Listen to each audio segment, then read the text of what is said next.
ठीक है। मूल अधिकार यानी फंडामेंटल राइट्स। मूल मतलब क्या था, बेसिक हो जाता है।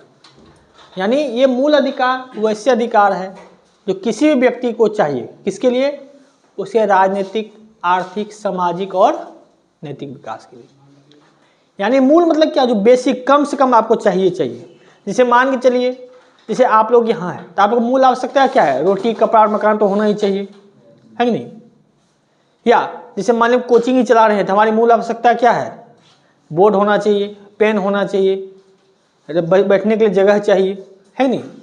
उसी तरह मनुष्यों के लिए भी कुछ अधिकार होते हैं ताकि उसका जीवन सही से चल सके। ठीक है। तो मूल अधिकार वे अधिकार होते हैं जिससे किसी व्यक्ति का राजनीतिक, आर्थिक, सामाजिक और नैतिक विकास होता है। ठीक है। यानी सिंपल क्या है, मूल अधिकार वे अधिकार हैं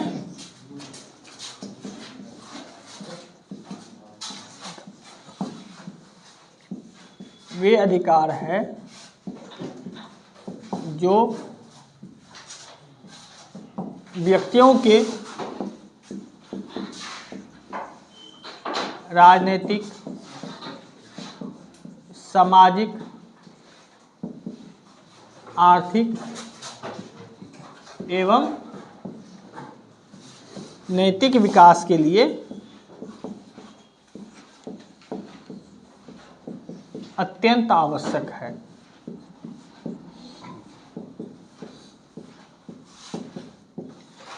ठीक है। यानी अगर आप इस देश में रह रहे हैं तो आपको मिनिमम कुछ न कुछ अधिकार मिलना ही चाहिए। जैसे मान चलिए आपके घर के गार्जियन आपके पिताजी है तो आपको खाना उपलब्ध कराते हैं, पढ़ाई खर्चा देते हैं, है नहीं, कपड़ा देते हैं, रहने के लिए जगह दी है, तो ये आपका मूल अधिकार है। तो चलिए छोटे स्तर पे हुआ, लेकिन पूरे देश के स्तर पे ये जिम्मेदारी किसकी है, सरकार की जिम्मेदारी है जो आम जनता को मूल अधिकार दिए जाए ताकि उसका क्या हो, राजनीतिक विकास हो, सामाजिक विकास हो, आर्थिक विकास हो और नैतिक विकास हो। ठीक है। अब ये जो मूल अधिकार है, ठीक है, अगर आपसे पूछा जाए मूल अधिकार के खिलाफ क्या हम लोग सुप्रीम कोर्ट में या किसी कोर्ट में जा सकते हैं, जा सकते हैं। अब मान के चलिए, अभी सिंपल सी बात, कल आपका एग्जाम हो, अब बगल में हम डीजे बजा दें रात भर, तो ये आपका अधिकार का हनन हो रहा है कि नहीं, कि आपका एग्जाम है और हम डिस्टर्ब आपको कर रहे हैं, इससे आपके जीवन पर असर पड़ेगा। मान चलिए आप एग्जाम में फेल कर गए तो फिर आप सोच रहे कंपटीशन एग्जाम में फेल करना, या मैट्रिक एग्जाम में आप फेल कर जा रहे हैं, इंटर एग्जाम में फेल कर जा रहे हैं, या हो सकता है कल आपका एग्जाम बीपीएससी लेवल पे हो या आईएएस लेवल पे हो। अगर एक बार फेल कीजिएगा तो फिर कितने साल बर्बाद हो जाएगा, है कि नहीं। या उसी तरह जैसे मान के चलिए आप हम यहाँ कोचिंग चला रहे हैं, कोई आकर हमको बंद कर दे ज़बरदस्ती, नहीं कोचिंग चलाने देंगे, तो ये भी तो मेरा मूल अधिकार का हनन हो रहा है ना, क्योंकि हमारा अधिकार है, जीवन जीने का अधिकार है, हमें व्यवसाय करने का अधिकार है कि नहीं, कोई इसे रोक नहीं सकता। तो क्या हम कोर्ट नहीं जा सकते, कोर्ट जा सकते हैं। तो मूल अधिकार अब कही है, जैसे सोने का अधिकार भी मूल अधिकार है। अगर आप सोए हुए कोई आपको डिस्टर्ब कर रहा है बार बार, जैसे रात को देखते हैं बस शहरों में देखें, रात को 10 बजे के बाद डीजे या पटाखा नहीं चला सकते, क्यों, 10 बजे के बाद माना जाता है कि लोग सो जाते हैं। तो नींद का अधिकार भी मूल अधिकार है, भोजन का अधिकार भी मूल अधिकार है, शिक्षा का अधिकार भी मूल अधिकार है कि नहीं। जैसे मान लीजिए अगर सरकार हमको शिक्षा नहीं देगी या निःशुल्क शिक्षा नहीं देगी तो हम उसके खिलाफ केस भी कर सकते हैं। तो ये जो अधिकार है ये सरकार की जिम्मेदारी है आपको दे। और याद रखिए ये केवल सरकार ही नहीं, जैसे मान लीजिए कोई आम आदमी भी आपके मूल अधिकार को तोड़ नहीं सकता है। आप सोचिए मूल अधिकार में ये भी दिया गया है जो अगर पुलिस आपको उठा के ले जाती है बिना किसी जुल्म के तो आप उसके खिलाफ भी आप केस कर सकते हैं, है नहीं। तो मूल अधिकार आपका हर अधिकार, जैसे व्यवसाय करने का अधिकार हो, आपको आपके साथ कोई अगर भेदभाव हो रहा है जाति के नाम पे, छुआछूत हो रहा हो तो इसके खिलाफ भी आप कोर्ट जा सकते हैं। तो ये सब आपका मूल अधिकार है। जैसे मान के लीजिए कोई दलित है उनके साथ, या कोई ट्रांसजेंडर है उनके साथ इस आधार पे भेदभाव हो रहा है कि नीची जाति का है या अलग है, तो इसके खिलाफ भी आप जा सकते हैं, वो मूल अधिकार है ना। अब सोचिए जैसे मान चलिए कोई दलित हो या कोई महिला हो, अब महिला ही यहाँ आए उसके साथ कोई गलत व्यवहार करे, ट्रांसजेंडर है उसके साथ कोई गलत व्यवहार करे, दलित आए उसके साथ कोई गलत व्यवहार करे, तो लोग लाज से डर से आना छोड़ देगा कि नहीं? वो घर में ही रहेगा। तो घर में रहेगा तो वो पढ़ेगा ही नहीं, पढ़ेगा नहीं तो कमाएगा किससे? तो उसका आर्थिक विकास हो पाएगा? समाज में भी आप उसका बुरा हाल कर रखे हैं, है कि नहीं? और नैतिक विकास क्या है? नैतिक विकास होता है एक दूसरे के प्रति जो होता है ना अच्छा भाव रखना। अब मान चलिए हम अगर दलित है, आप सवर्ण है या कोई और, आप हमको ज़बरदस्ती दबा रहे हैं जाति के नाम पे, धर्म के नाम पे, तो मेरे मन में भी तो गुस्सा चलेगा ना, हम भी तो बदला लेंगे, है कि नहीं? तो इसलिए नैतिक क्या है? नैतिक होता है अच्छा आचरण करने वाला, उसे कहते हैं नैतिक विचार। लिए अगर मेरे साथ गलत व्यवहार कीजिएगा तो हम आपके साथ कैसे अच्छा व्यवहार कर सकते हैं? तो इसलिए कहते हैं मूल अधिकार जो है वो जितना भी आपको अधिकार दिया गया है, चाहे खाने का हो, पीने का हो, आपसे कोई ज़बरदस्ती खाना नहीं खिलवा सकता है। अब मान के चलिए आप नॉनवेज नहीं खाए, आपको ज़बरदस्ती खिला नहीं सकता है। ये टोटल मूल अधिकार में दिया गया है। सांस लेने का अधिकार है, जैसे मान चलिए अभी हम गांव में पढ़ा रहे हैं, कोई ज़बरदस्ती फैक्ट्री खोल दिया है जिसे धुआं निकल रहा है, कचरा फेंक रहा है नाली में सब जगह, उसके खिलाफ भी आप केस कर सकते हैं। क्यों? क्योंकि इसमें जीवन जीने का अधिकार नुकसान हो रहा है।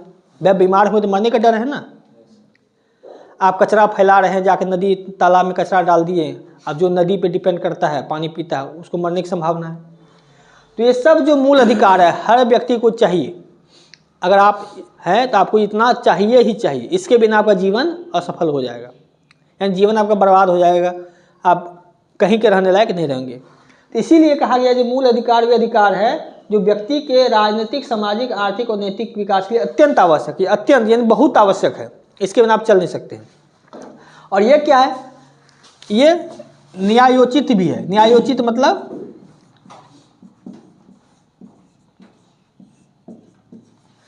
न्यायोचित कहने का मतलब है अगर आपके मूल अधिकार का हनन हो रहा है आप इसके खिलाफ कहाँ जा सकते हैं?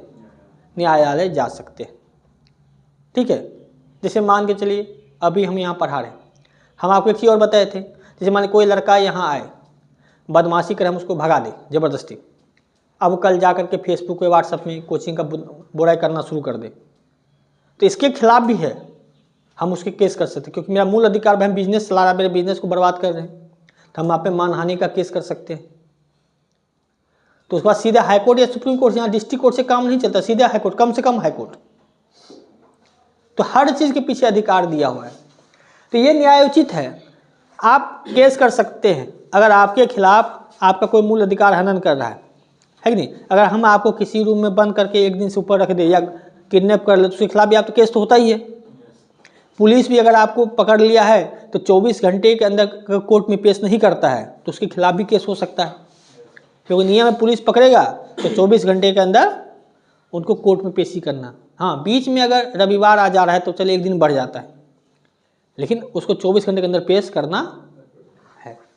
तो मूल अधिकार क्या है? न्यायोचित है। न्यायोचित करने का मतलब अगर आपका कोई मूल अधिकार को तोड़ रहा है या हनन कर रहा है तो आप इसके खिलाफ कोर्ट जा सकते हैं।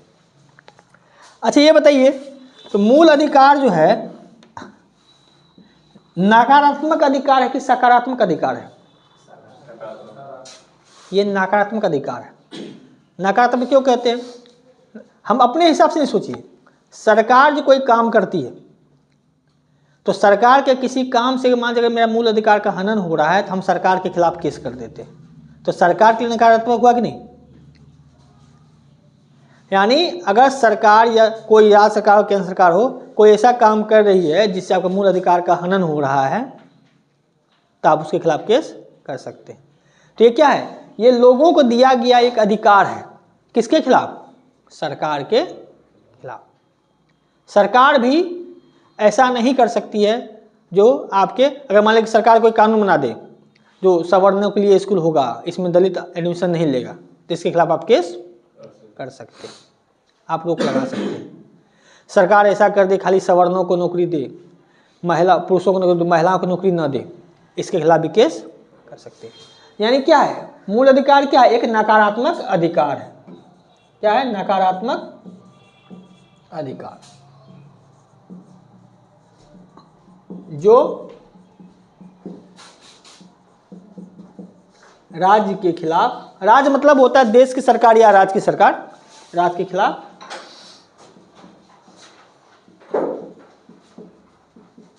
लोगों को प्राप्त होता है।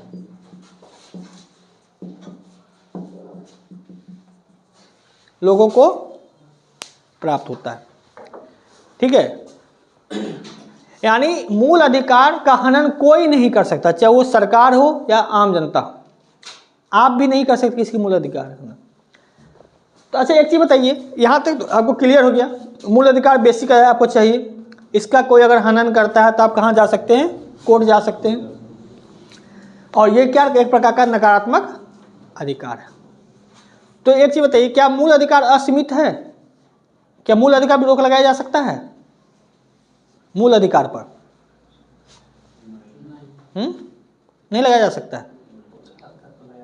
अच्छा एक चीज बताइए, व्यापार करना, चलिए अच्छी बात है, बिहार में चलिए शराबबंदी नहीं, शराबबंदी है। अगर बिहार में शराबबंदी नहीं होता है कि नहीं, और हम यहाँ कोचिंग चला रहे हैं और ठीक सामने वाला कोई बियर बार बना देता, तब भाई उसका अधिकार है व्यवसाय करना, मेरा अधिकार है क्लास चलाना, तो क्या हम उसके खिलाफ केस कर सकते थे? कर सकते हैं, क्योंकि हमारे यहाँ पढ़ने वाले लड़कियाँ आ रही है, बच्चे आ रहे हैं, अब वहाँ नशा करके कोई छेड़खानी कर सकता है, आपसे लूट सकता है कि नहीं? तो मूल अधिकार को भी कम किया जा सकता है। आपको पूरा अधिकार, आपको सोने का अधिकार दिया है, जिसका मतलब नहीं आप रोड पे सो जाइए, है कि नहीं? आपको धर्म के मानने की आज़ादी दी गई है, लेकिन पता चला कल बगल में किसी की मृत्यु हो गई, आप डीजे बजा रहे हैं, हनुमान चालीसा लगा दिए हैं, अष्टयाम कर रहे हैं, तो ये भी उसके मौलिक अधिकार के खिलाफ हो रहा है कि नहीं? किसी का मृत्यु हो गई, कल आप वही परीक्षा की बात, आप परीक्षा, आपका बेटा परीक्षा दे रहा है, इधर आप पूरा गाना जोर से 3 दिन 4 डीजे लगा दिए, तो मानते इसका अधिकार है पूजा करना, लेकिन पूजा करने का भी अधिकार है, आर्टिकल 25 में हम चर्चा करेंगे, लेकिन उसका भी तो अधिकार है ना।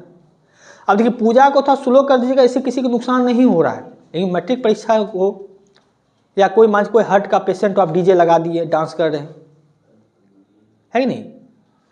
तो मूल अधिकार को भी रोका जा सकता है। हर व्यक्ति को मूल अधिकार दिया है, बस इतना ही दिया है जिससे दूसरे को डिस्टर्ब आप नहीं कर सके। ठीक है, मूल अधिकार आपको है। अब जैसे मान के चलिए आप नॉनवेज खाते हैं, भोजन का अधिकार भी मूल अधिकार है, आप अपने हिसाब से कुछ खा सकते हैं। इसका मतलब यही नहीं है कल गाय को मार के ही खा लीजिए, इसका मतलब ये नहीं है आप हिरण को मार के खा लीजिए, आप इसका मतलब ये नहीं आप किसी को ज़बरदस्ती खिला दीजिए, है कि नहीं? तो ये सब के खिलाफ केस होता है। तो मूल अधिकार आपको दिया गया है, ठीक है, आप अपने विकास के लिए कीजिए, दूसरों को डिस्टर्ब करने के लिए मूल अधिकार नहीं होता है। अगर आपका मूल अधिकार, आपका कोई कर्तव्य दूसरे को डिस्टर्ब कर रहा है, इसका मतलब तब आप पे रोक लगाया जा सकता है। तो याद रखिएगा, मूल अधिकार क्या है? वह असीमित नहीं है, मूल अधिकार को रोका भी। अब देखिए, जैसे आपको है मूल आंदोलन चलाने का अधिकार है, संघ बनाने का अधिकार है कि नहीं? देश में कहीं भी आने जाने का अधिकार है, व्यवसाय करने का अधिकार है, लेकिन जब युद्ध होता है, आपातकाल लगता है, तो सारे अधिकार छीन लिए जाते हैं, 20 और 21 को छोड़ करके, क्योंकि परिस्थिति के हिसाब से देखा जाता है। तो कुछ कंडीशन में अधिकार को रोका भी जा सकता है, देखा जाता है परिस्थिति कैसा है। जैसे मान के चलिए राष्ट्रपति, प्रधानमंत्री, मुख्यमंत्री सब कहीं सफ़र में जाते हैं, तो उस दिन देखते हैं दुकान को बंद कर दिया जाता है।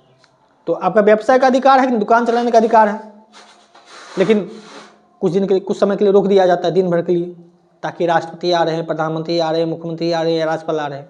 क्यों? कि उनको जान को खतरा रहता है। तो ये सब अधिकार है, असीमित नहीं है, आपको तब तक दिया जाएगा जब तक आप किसी को नुकसान नहीं पहुंचा रहे। ठीक है, अब व्यवसाय करने का अधिकार दे दिया, हम फैक्ट्री ऐसा खोल दिए हैं दिन में 1000 टन कचरा निकालते हैं, नदी नाला खराब कर दिए, तो ये भी भाई आपका मूल अधिकार है व्यवसाय करने का, लेकिन उससे कितने लोगों की जान जा रही है, बीमारियां फैल रही है। तो मूल अधिकार क्या है? असीमित नहीं है, मूल अधिकार क्या है? सीमित है, यानी इस पे प्रतिबंध भी लगाया जा सकता है। और अगला, क्या मूल अधिकार में संशोधन कर सकते हैं? सरकार संशोधन कर सकती है? कर सकती है, कई बार संशोधन हुआ भी है, जो हम लोग एक एक करके देखेंगे। तो देखिए, मूल अधिकार में अभी तक क्या देखिए, मूल अधिकार वे अधिकार है जो लोगों को राजनीतिक, सामाजिक और आर्थिक विकास के लिए दिया जाता है। मूल अधिकार क्या है? न्यायोचित है, यानी अगर आपका मूल अधिकार का हनन हो रहा है तो आप इसके खिलाफ न्यायालय में जा सकते हैं। मूल अधिकार क्या है? एक प्रकार का नकारात्मक अधिकार है। यहाँ नकारात्मक का मतलब क्या है? सरकार के लिए नकारात्मक है, हम लोगों के लिए नहीं। अब ऐसा नहीं सरकार रोड बना रही, कुछ बना रही तो किसी का घर और तोड़ दे बिना मुआवजा के, उसको मुआवजा देना पड़ेगा, उसको भी स्थापित करना पड़ेगा, उसके रहने का व्यवस्था करना पड़ेगा। ऐसा नहीं आया तोड़ के हटा दिया, ऐसा होता है? तब तो हर परियोजना बन जाता, इतना समय क्यों लगता? आप देखेंगे NH बनने में लगता है 10-15 साल, इस 10-15 साल में शुरू का 6-7 साल हटाने में ही लोगों को चला जाता है कि नहीं? क्यों आराम से ऐसे नहीं तो अगर मान लीजिए मूल अधिकार नहीं रहता तो कभी मारपीट के हटा देता, एक दिन पुलिस बुला करके एक दिन में खत्म खाली करवा देता। लेकिन क्या हमारा अधिकार भी है भाई, आप ले रहे हैं तो हमें भी जाने का अधिकार दीजिए, हमें भी कहीं जगह दीजिए। मेरा ज़मीन ले रहे तो हमको पैसा दीजिए, है कि नहीं? हम जानते हैं देश के विकास के लिए हमारा भी जिम्मेदारी है, लेकिन भाई हमको अपना परिवार भी तो चलाना है। अभी जैसे मान के चलिए कोई आकर हमको कह दे सर आप फ्री में पढ़ाइए, है कि नहीं? सरकार हमको ऐसा नहीं कह सकती आप फ्री में पढ़ाइए, हम कहीं फ्री में क्यों पढ़ाएंगे? भाई आपकी जिम्मेदारी देश चल रहा है, हम छोटा सा आदमी है तो हमारी जिम्मेदारी परिवार को खाना पीना देंगे, तो मेरे परिवार खाने पीने की व्यवस्था कीजिए, बच्चे का बाल भविष्य शादी विवाह की चर्चा कीजिए, बीमारी के लिए हमको खर्चा का पैसा दीजिए तो हम फ्री में पढ़ा देंगे, है कि नहीं? तो हमको तो वो भी जिम्मेदारी है ना। तो ये क्या सरकार को रोकती है गलत काम करने से।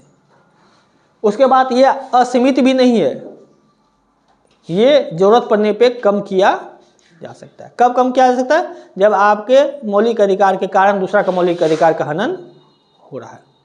उसमें देखा जाता है किसकी प्रायोरिटी ज़्यादा है कि नहीं? प्रायोरिटी देखा जाता है, भाई कोई परीक्षा दे रहा है, कोई बीमार है, उस पर ज़्यादा फोकस किया जाता है, ठीक है। उसके बाद इसमें संशोधन भी किया जा सकता है।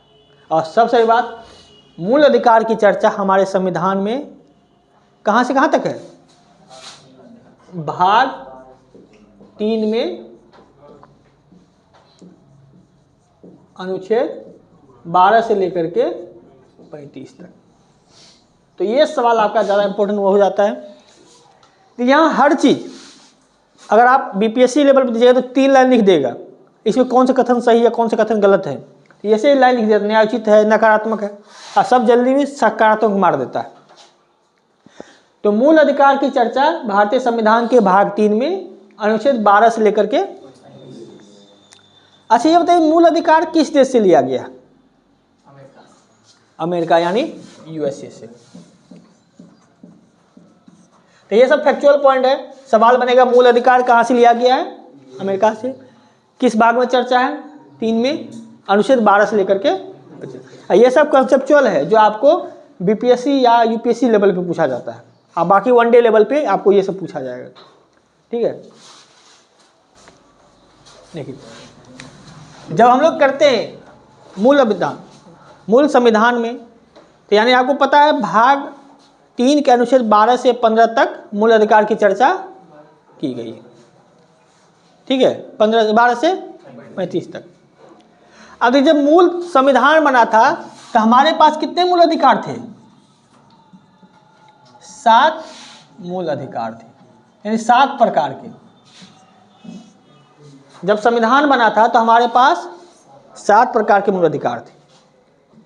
लेकिन आगे चल करके जो है यानी 44वें संविधान संशोधन से के द्वारा 44वें संविधान संशोधन 1978 के द्वारा क्या हुआ? एक था अधिकार संपत्ति का अधिकार। किसका अधिकार था? संपत्ति का अधिकार। इसको हटाकर संपत्ति का अधिकार को अनुच्छेद 19 के 1 का च में से हटाकर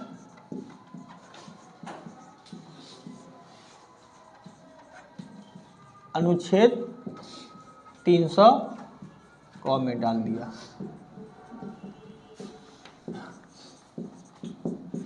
देखिए जब संविधान बना था तो हमारे पास कुल कितने प्रकार के अधिकार थे? मूल अधिकार 7 प्रकार के। लेकिन आगे चल करके 1978 में 44वां संविधान संशोधन के द्वारा संपत्ति का अधिकार जो था उसको हटा करके कहाँ डाल दिया? 300 कॉमे। पहले किस में था?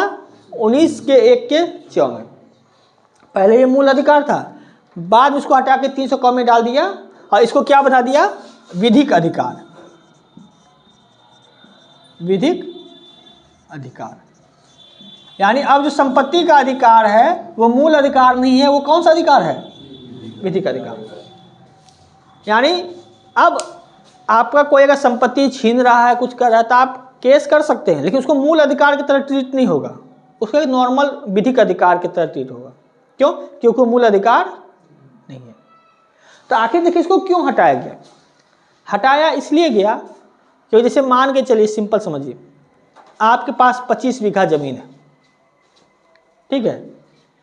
अब पता चला उस जमीन के अंदर से तेल निकल रहा है, पेट्रोल या कोयला या सोना, तो सरकार आपके पास आएगी, क्योंकि भाई जमीन के अंदर जो भी है संपत्ति वो किसका है? सरकार का। आपकी जो जमीन भी है तो जमीन आपका नहीं है, सरकार से आप लीज पे लिए हुए, तभी तो आप सरकार को रजिस्ट्रेशन फीस देते हैं ना। अगर आप जमीन आपका होता तो आप सरकार को क्यों फीस देते? तो जमीन आपका जितना है वो सरकारी संपत्ति है, बस हम लोगों को, आप लोगों को लीज पे दिया गया। क्योंकि 1947 से पहले हम लोग का जमीन थोड़ा था, या तो हम लोग क्या कहते हैं, अंग्रेज के अधीन थे, नहीं तो राजा के अधीन थे, अपना जमीन तो कोई था नहीं। हाँ, बाद में धीरे धीरे सबका जमीन, कोई राजा महाराजा किसी को दे दिए, फिर सरकार ने दिया, तो एक क्या होता है, एक तरह से लीज पे होता है। तो अगर मान लीजिए आपकी ज़मीन के अंदर कोई ऐसा हो जाता है, या ज़मीन पे आपको हमको रेलवे लाइन बिछाना है, तो जैसे हम आपका ज़मीन अधिग्रहण करते तो आप सीधे चले जाते सुप्रीम कोर्ट, कहते सर मेरा ज़मीन छीन रहा है, जा सकते थे कि नहीं? तो इसमें क्या परेशान होता, दिक्कत हो जाता है, क्यों? मूल अधिकार को ज़्यादा पावर दिया गया है, इसलिए क्या किया गया, इसको हटा करके दे दिया विधिक अधिकार। यानी अब उतना शक्तिशाली नहीं रहा, अब सरकार आपके ज़मीन पे भी, संपत्ति पे भी कब्जा कर सकता है देश हित में। ऐसे नहीं, अगर ऐसे कब्जा कर रहा है ज़बरदस्ती, तब भी आप केस कोर्ट में जा सकते हैं, ठीक है। लेकिन ऐसे मूल अधिकार नहीं, ऐसे कैसे? विधिक अधिकार। अब ये कहाँ चला गया है? अनुच्छेद 300 में। पहले कहाँ था? अनुच्छेद 19 के 1 में 4। तो वर्तमान में कुल कितने मूल अधिकार है? वर्तमान में 6 मूल अधिकार है। देखिए, जब संविधान बना था तो संविधान बनने के समय हमारे पास 7 प्रकार के मूल अधिकार थे, लेकिन वर्तमान में कितने प्रकार के मूल अधिकार है? 6 प्रकार के मूल अधिकार है, ठीक है। और ये 6 प्रकार कब होता है? 44वें संविधान संशोधन 1978 में संपत्ति के अधिकार को अनुच्छेद 19 से हटा करके अनुच्छेद 300 के क में डाल दिया। अब ये संपत्ति का अधिकार क्या है? विधिक अधिकार, ठीक है। अब वो जो 6 अधिकार दिए गए हैं, वो 6 अधिकार कौन कौन से हैं ये देख लीजिए।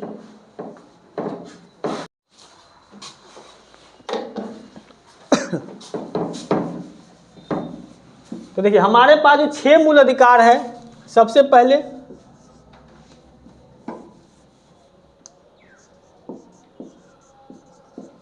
समता का अधिकार,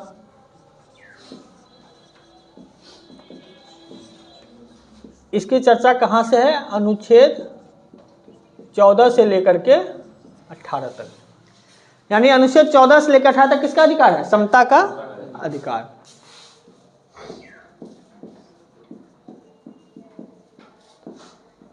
स्वतंत्रता का अधिकार,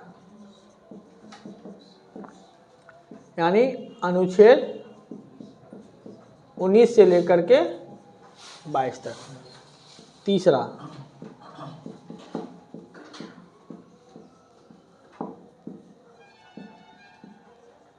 शोषण के विरुद्ध अधिकार, अनुच्छेद 23-24।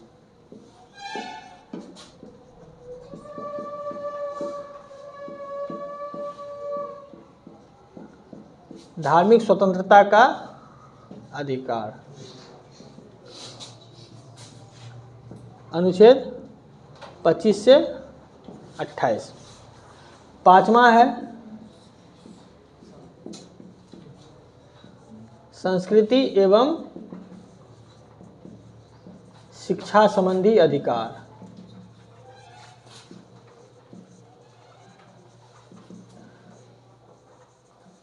अनुच्छेद 29, 30। और छठा कौन सा अधिकार है? संवैधानिक उपचार।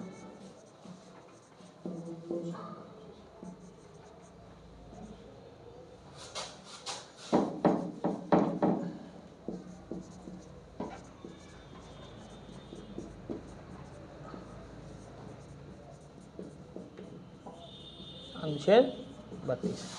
तो हमारे पास ये 6 मूल अधिकार है। पहले एक और था संपत्ति का अधिकार।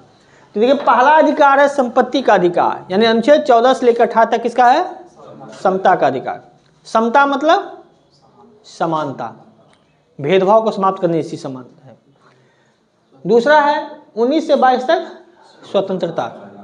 स्वतंत्रता से बोलने का स्वतंत्रता, फिर व्यापार करने की स्वतंत्रता, संघ बनाने का स्वतंत्रता, एक जगह से दूसरी जगह घूमने की स्वतंत्रता, है कि नहीं भाई? कानून के खिलाफ स्वतंत्रता।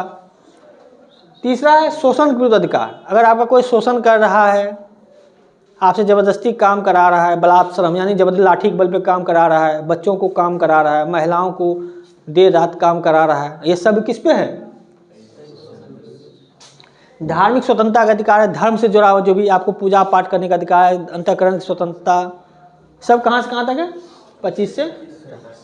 संस्कृति एवं शिक्षा संबंधी अधिकार 29, 30। इसमें क्या है? जैसे मान चलिए अब कोई मुस्लिम है, वो मदरसा खोलना चाह रहा है, अपने उर्दू का या अपने धर्म का प्रचार या विकास करना चाह रहा है, या हिंदू धर्मी कोई संस्कृत कॉलेज खोल रहा है, ये सब खोल रहा है, संस्कृत यानी म्यूजिक सिस्टम है, ये सब कर रहा है, तो ये सब अधिकार इसमें दिया।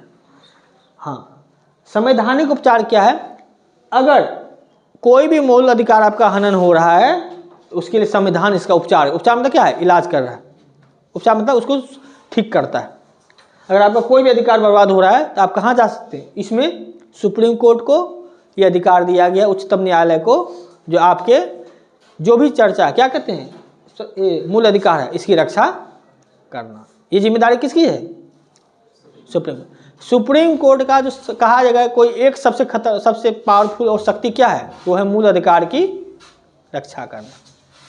अभी देखिए सुप्रीम कोर्ट क्या करता है, वो फैसला अलग चीज़ है, सरकार के काम का पुनरावलोकन करता है, उसको कहते हैं न्यायिक पुनरावलोकन। अब इसे मान के चलिए सरकार कोई योजना बना रही या नीति बना रही, तो उस नीति को बनाने से पहले सुप्रीम कोर्ट के पास या जो मेन जज होता है उसके पास वो जाता है, वो चेक करता है ये कानून जो बन रहा है क्या इस कानून से किसी आदमी का मूल अधिकार खराब तो नहीं हो रहा है। अगर मूल अधिकार पे नुकसान हो रहा है तो वो कानून बनने ही नहीं देता है। तो सुप्रीम कोर्ट का पहला काम क्या है? मूल अधिकार की रक्षा करना।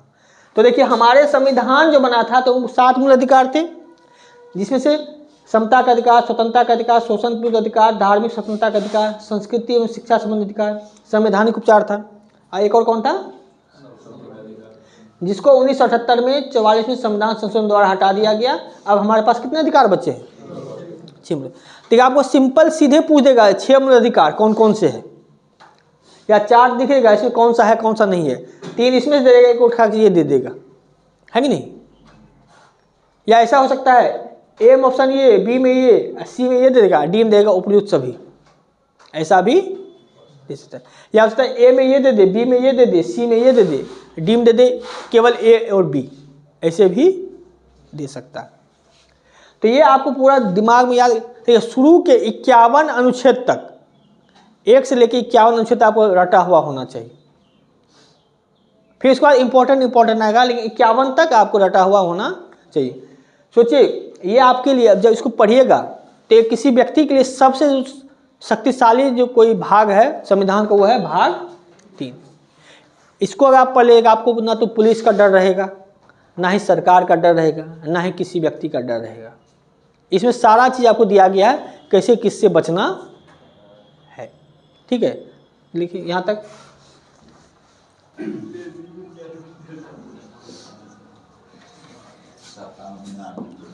देखिए अब देखते हैं अनुच्छेद कौन कौन सा है। जैसे अनुच्छेद 12, तो अनुच्छेद 12 जो है इसमें क्या किया गया है? राज्य की परिभाषा। देखिए अभी याद है, अभी एक लाइन हम लिखाए थे, ये एक नकारात्मक अधिकार है जो किसके खिलाफ है? राज के खिलाफ है। हम लिखा है क्या है? राज के खिलाफ लिखा है ना। तब वो राज क्या है, इसकी चर्चा कहाँ की गई है? उससे 12 में, ताकि आप ये न समझ लीजिए राज का दिन बिहार राज, झारखंड राज। हमने क्या कहा था? मूल अधिकार एक नकारात्मक अधिकार है जो राज के विरुद्ध लोगों को प्राप्त है। अब वो राज क्या है उसके बारे में कहाँ किया गया है? अनुच्छेद 12। यहाँ राज का मतलब है केंद्र सरकार, राज्य सरकार, संसद, विधानमंडल, सरकारी अधिकारी एवं कर्मचारी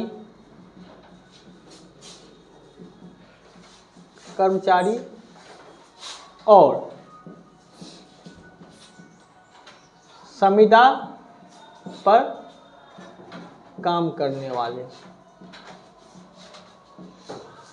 यानी यहां सरकार करने मतलब क्या है? चाहे वो केंद्र सरकार हो, राज्य सरकार हो, संसद हो, विधानमंडल हो, जो भी सरकारी अधिकारी है, जो भी IAS हो, BDO हो, CO हो, दरोगा हो, जो भी हो, या कोई भी कर्मचारी है, ये सब राज्य की श्रेणी, सब राज्य का हिस्सा है। अगर मान जब आप बिहार पुलिस से आप अभी BDO पे केस करते हैं तो BDO नहीं, वो बिहार सरकार पे केस हो गया। अब इसे मान लिया आपके स्कूल में कोई हेडमास्टर है, स्कूल में कुछ गड़बड़ी हो रहा है, तो आप उस विद्यार्थी पे केस, उस हेडमास्टर पे केस करते हैं, तो हो गया आपके बिहार सरकार के शिक्षा विभाग पे आप केस कर रहे हैं, क्योंकि शिक्षा विभाग का वो प्रतिनिधि है ना। चाहे कोई सरकारी कॉन्ट्रैक्ट पे जो काम, कॉन्ट्रैक्ट संविदा में कॉन्ट्रैक्ट पे जो काम कर रहा है सरकार का, अब मान लीजिए सरकार रोड बनवा रही है, खुद से नहीं दूसरे से बनवा देती है। अब गांव का स्कूल ही सरकार कोई प्राइवेट ठेकेदार को दे दिया, तो कॉन्ट्रैक्ट पे है कि नहीं? तो वो सब राज्य कहलाता है। यानी जो सरकार की तरफ से जो भी रहे, अब मान चलिए हम लोग पास प्रधानमंत्री और मुख्यमंत्री से डायरेक्ट कॉन्ट्रैक्ट थोड़ा होता है भाई। हम लोग तो BDO, CO, उसके यहाँ काम करने कर्मचारी, दरोगा, बड़ा बाबू, छोटा, वैसे कॉन्ट्रैक्ट करते हैं ना। तो हमारे लिए सरकार तो वही है, सरकार जो भी कानून बनाती है वही ना लागू करता है। तो यहाँ पे राज्य की परिभाषा में सबको हम लोग राज्य कहते हैं। इसके विरुद्ध हमें वो अधिकार प्राप्त है। ऐसा नहीं जो BDO है, CO है, आपको ज़बरदस्ती धमका दिया, आपका काम नहीं कर रहा है। अब मान के चलिए आपका कोई एग्ज़ाम है, 5-10 दिन बाद है, आपको चाहिए अचानक जातीय आवासीय प्रमाण पत्र या NCL, वो कह रहा नहीं जाओ 5 दिन बाद आओ, अभी नहीं देंगे, तो ये कर नहीं सकता। क्यों? क्योंकि हमारे पास अधिकार है, मूल अधिकार है। और नहीं दिया क्या पता नौकरी से नौकरी ना हो, तो नौकरी नहीं होगा तो हम खाएंगे क्या? मेरा जीवन बर्बाद हो जाएगा, है कि नहीं? और आपको तो पता है नौकरी लेना कितना भारी बात है। तो ये सब क्या है? राज्य की परिभाषा में सब की चर्चा हो जाती है। यानी सरकार हो या सरकार तब से कोई भी आ रहा हो, वो सब राज्य कहलाता है। ये किसी चर्चा कहाँ की गई है? अनुच्छेद 12 में। ठीक है।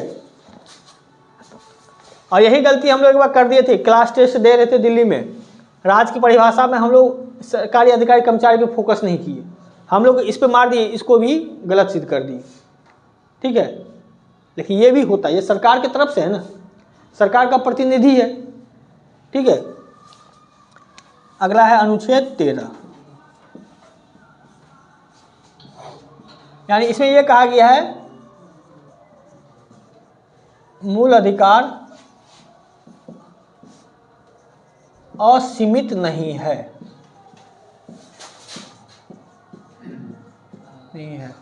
अर्थात विशेष परिस्थिति में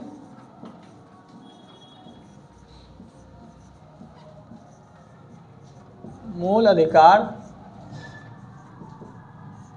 पर रोक लगाई जा सकती है।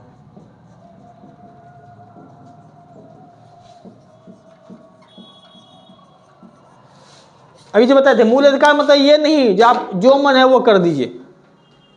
आपका मूल अधिकार तभी तक सही है जब तक किसी दूसरे को डिस्टर्ब नहीं कर रहा है। देखिए हम लोग कहते हैं कोई सवाल आपसे पूछा जाए कौन सा काम गलत है कौन सा काम सही है, मैं कौन सा लीगल या कौन सा इलीगल, ये कैसे पहचान होता है? इसका पता कैसे कीजिएगा? अगर आपसे हम पूछ दिए चलिए ये काम सही है, ये काम गलत है, या वो भ्रष्टाचारी काम है, आप कैसे तय करेंगे कौन सा काम गलत है, कौन सा काम सही है? जो कानून के पक्ष में हो सही काम है। तो कानून कैसे कहेगा यह सही काम है? कानून कैसे तय करता है ये काम सही है, ये काम गलत है? बताइए। जैसे शराबबंदी कानून बना दिया गया, तो शराबबंदी क्या सोच के बनाया होगा? शराब पीना गलत है कि सही है, कौन तय क्यों तय किया गया होगा?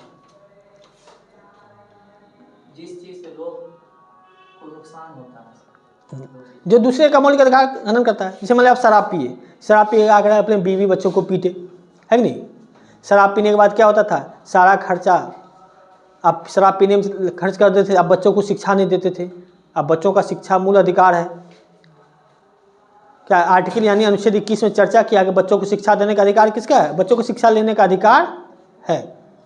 लेकिन आप उसके पिता है, आप पी करके सारा पैसा दारू में उड़ा दिए, शराब में उड़ा दिए, अब बच्चों को शिक्षा नहीं दे रहे हैं, रोड पे हंगामा कर रहे हैं, गाड़ी चला के किसी को ठोक दिए।